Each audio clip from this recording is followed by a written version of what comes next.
Un avertissement solennel a été prononcé, une prophétie qui ne peut plus être mise sous silence et qui concerne l'Europe, en particulier l'Italie, dans les jours qui viennent. Le 30 septembre dernier, au cours de son apparition mensuelle, la voyante Mirjana a été témoin d'une vision d'une clarté et d'une urgence exceptionnelles. Les événements qu'elle a vus ne sont pas prévus pour un avenir lointain. Ils doivent se manifester avant même la fin de ce mois d'octobre. Avec une émotion palpable, elle a décrit une Europe secouée par des cataclysmes naturels d'une ampleur inhabituelle. La Vierge Marie a été explicite. Il ne s'agit pas de simples aléas climatiques, mais de signes prophétiques envoyés pour réveiller les consciences. La Reine de la Paix a montré des scènes précises, des vents d'une rare violence frappant les côtes, des vagues dévastatrices submergeant des villes portuaires, la terre tremblant dans le centre et le sud de l'Italie et des incendies se propageant hors de saison. Le ciel, a expliqué la voyante, utilise le langage de la nature lorsque la voix des hommes n'est plus entendue.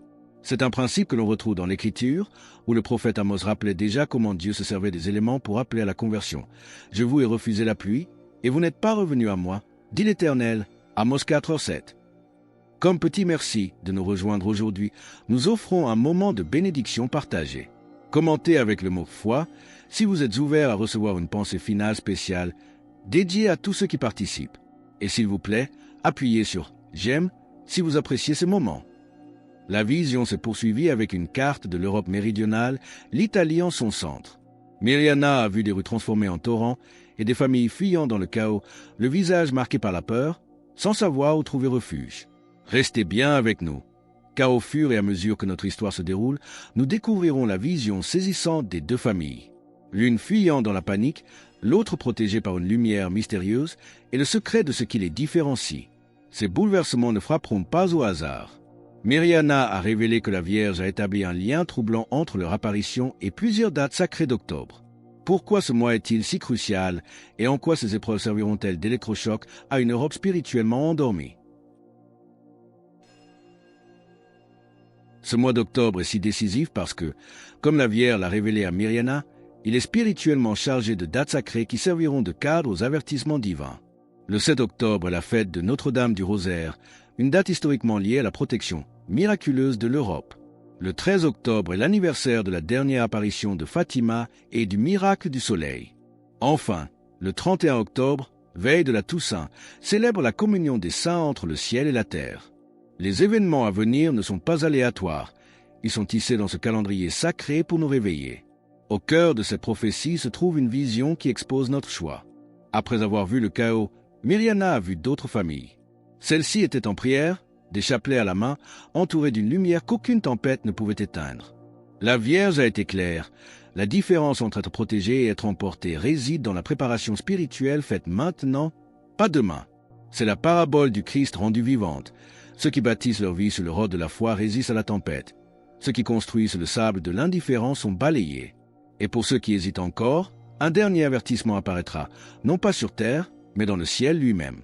Mirjana a décrit un détail inquiétant. Elle a vu le ciel prendre des teintes orangées et rougeâtres, comme si la lumière du soleil était filtrée par quelque chose d'impur. Elle a vu des éclairs centenaires et des nuages se déplaçant de manière illogique. Puis la voix de la Vierge a retenti, expliquant que ces signes dans le ciel précéderont les catastrophes sur terre, comme un ultime appel à ceux qui ont encore des yeux pour voir. Ces signes célestes ne sont que le début du message. La Vierge a ensuite révélé comment les épreuves sur terre s'enchaîneront les unes aux autres, formant une seule grande secousse pour l'Europe. Quelle est la nature de cette réaction en chaîne? Et quelle est la douleur la plus profonde que Mirjana a vue dans les yeux de la Sainte Vierge? La nature de cette réaction en chaîne a ensuite été révélée. La Vierge a insisté sur le fait que ces catastrophes ne seront pas des événements isolés, mais des maillons d'une même chaîne. Elle a montré à Mirjana comment tout est interconnecté. Un séisme dans une région déclenchera une vague de peur dans une autre, une inondation au sud entraînera des conséquences jusqu'au nord. L'objectif est de secouer l'Europe dans son intégralité, pour lui rappeler son âme et le Dieu qu'elle a oublié. Mais plus terrible encore que la vision des désastres fut la douleur que Mirjana a vue sur le visage de la Vierge. Des témoins ont rapporté l'avoir vue en larmes après l'apparition. Elle aurait confié n'avoir jamais vu la Sainte Mère aussi affligée. Sa peine ne venait pas de la sévérité du châtiment, mais de notre indifférence. Elle pleurait en sachant que beaucoup de ses enfants ignoreront ces signes jusqu'à ce qu'il soit trop tard. Ils crieront au secours lorsque la tempête sera sur eux, mais la Vierge nous supplie de nous préparer avant. Pas pendant. Un appel direct a ensuite été lancé à l'Italie. Myriana a expliqué que cette nation a un rôle spécial dans le plan de Marie. Elle est la gardienne de Rome, le cœur de l'Église et l'héritière d'une foi millénaire. C'est précisément pour cela, a-t-elle averti, qu'elle sera ébranlée avec plus d'intensité. Car, comme le dit l'Évangile, à qui l'on a beaucoup donné, on demandera beaucoup. Luc 12:48. Si les familles italiennes ne reviennent pas à la prière, les épreuves seront encore plus sévères. Non par vengeance, a précisé la voyante, mais comme un acte de miséricorde déguisé en épreuve. Car souvent, seule la souffrance parvient à briser l'endurcissement de nos cœurs. Cette intensification des épreuves terrestres pour l'Italie est un appel urgent à la conversion.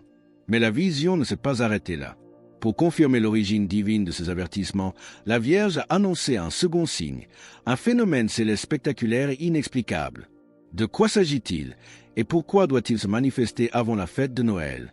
Pour confirmer l'origine divine de ces avertissements, la Vierge a en effet annoncé un second signe, un phénomène céleste qui suivra les épreuves terrestres. Myriana a expliqué qu'après les vents et les séismes, quelque chose d'extraordinaire apparaîtra dans le ciel, un spectacle visible par tous et qu'aucune science ne pourra expliquer. Ce signe céleste, a-t-elle précisé, se manifestera avant Noël, afin que l'humanité arrive à la célébration de la Nativité avec un cœur transformé, ou du moins, profondément interrogé. Ce sera la preuve irréfutable que les cataclysmes n'étaient pas le fruit du hasard, mais un langage divin. Ce grand signe dans le ciel rappelle inévitablement l'étoile de Bethléem qui a guidé les mages vers le Sauveur. L'Évangile nous dit que lorsqu'ils virent l'étoile, ils furent saisis d'une très grande joie, Matthieu 2h10. De même, ce nouveau signe sera une source de questionnement pour le monde, mais une confirmation joyeuse pour les fidèles. Si ce message résonne profondément en vous et que vous vous sentez poussé à affirmer votre foi en cet instant, partagez Amen dans les commentaires ci-dessous. Face à ces déclarations d'une telle gravité, les autorités ecclésiastiques locales sont restées prudentes, invitant à la prière et au discernement sans faire de commentaires officiels.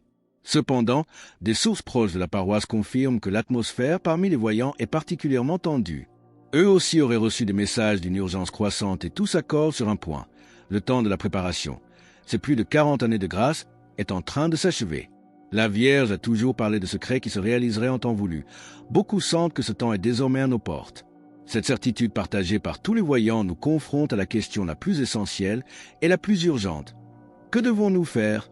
Face à cette porte de la miséricorde qui se referme, Myriana a offert une réponse directe, une série d'actions concrètes pour s'assurer de faire partie des familles protégées par la lumière. Quelles sont ces clés pour notre survie spirituelle? Face à cette porte qui se referme, la question « Que devons-nous faire ?» devient la plus importante de toutes. La réponse de Myriana fut directe, offrant les clés concrètes pour notre survie spirituelle. Premièrement, elle nous a exhortés à rassembler nos familles chaque jour pour la prière du chapelet. Deuxièmement, à jeûner le mercredi et le vendredi pour fortifier notre esprit. Troisièmement, à revenir régulièrement au sacrement de la confession pour purifier nos âmes. Quatrièmement, à placer une image sacrée au cœur de nos foyers et à consacrer nos familles à la Vierge Marie. Mais par-dessus tout, elle a insisté sur le point le plus crucial, la nécessité de changer de vie. Cela signifie cesser de vivre comme si Dieu n'existait pas, arrêter la course effrénée au bien-être matériel et ouvrir enfin les yeux sur les pauvres et ceux qui souffrent à nos côtés. En agissant ainsi, a-t-elle expliqué, nous ne faisons rien d'autre que de suivre le conseil de Jésus lui-même, celui de bâtir notre maison sur le roc. Car, la voyante l'assure, la tempête viendra bel et bien.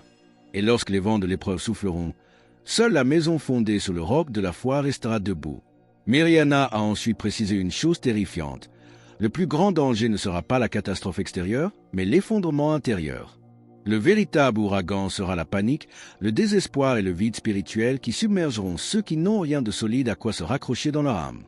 Ces instructions sont le rempart que le ciel nous offre.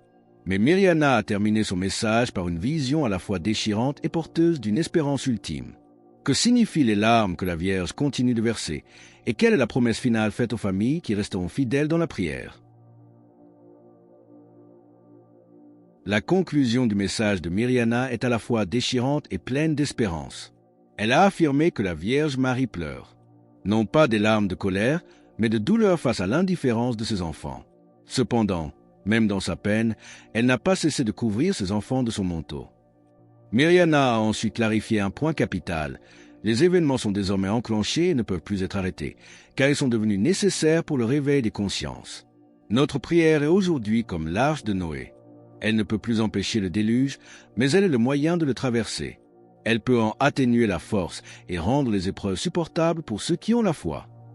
Des promesses concrètes ont été faites. L'Europe sera secouée, mais non détruite. L'Italie tremblera, mais ne s'effondrera pas, et les familles qui priveront la protection tangible du ciel au milieu du chaos. Pour rejoindre notre communauté et trouver force et encouragement dans la prière commune, pensez à cliquer sur « J'aime » et à vous abonner. C'est alors que Myriana a partagé la partie la plus grave de sa vision. La Vierge m'a montré 2 futurs possibles, a-t-elle déclaré. Dans l'un, je vois la désolation et des pleurs sans fin. Dans l'autre, je vois la renaissance après l'épreuve. La question qui pèse sur notre destin est alors posée. Lequel de ces 2 chemins se réalisera? La réponse de la voyante est un ultimatum d'une clarté redoutable. Cela dépend du nombre de personnes qui se mettront à genoux avant que la fin du mois d'octobre n'arrive. Ces 2 chemins, la ruine ou le renouveau, sont désormais devant nous. Le ciel a tout dit. L'avertissement final a été donné. Il ne nous reste plus qu'à faire un choix.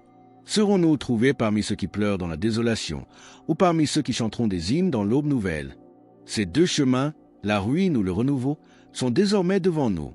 Le ciel a parlé, l'avertissement a été donné et le choix nous appartient. La vision de Myriana n'est pas une menace, mais un acte final de miséricorde, une chance qui nous est offerte de choisir la vie. L'avenir qui se réalisera, la désolation ou la renaissance, dépend entièrement de notre réponse, maintenant, dans les quelques jours qui nous restent. Il ne reste plus qu'à décider. Voulons-nous être trouvés éveillés dans la prière ou endormis dans l'indifférence lorsque le moment viendra? Faire notre part, c'est mettre en pratique les instructions simples et puissantes de la Vierge. Transformer nos foyers en refuge de prière avec le chapelet, fortifier nos âmes par le jeûne, nous réconcilier avec Dieu par la confession. Et surtout, choisir Dieu au centre de nos vies. C'est cela, choisir la renaissance après l'épreuve. C'est cela, bâtir notre maison sur le roc pour qu'elle résiste à la tempête imminente. Le Seigneur nous a prévenus à maintes reprises dans l'Évangile. Sa conclusion est toujours la même, et elle résonne aujourd'hui comme un commandement final. Ce que je vous dis, je le dis à tous, veillez. Marc 13h37. La Vierge Marie a fait sa part. C'est maintenant à nous de faire la nôtre. Alors que nous concluons sur cet appel urgent à la vigilance et à la prière, nous vous invitons à déclarer votre foi. Commentez « Jésus est roi ci-dessous » pour affirmer cette vérité avec nous. Et votre parcours ne doit pas s'arrêter ici. Cliquez sur la vidéo qui apparaît maintenant sur votre écran pour un autre message puissant que nous avons préparé pour vous.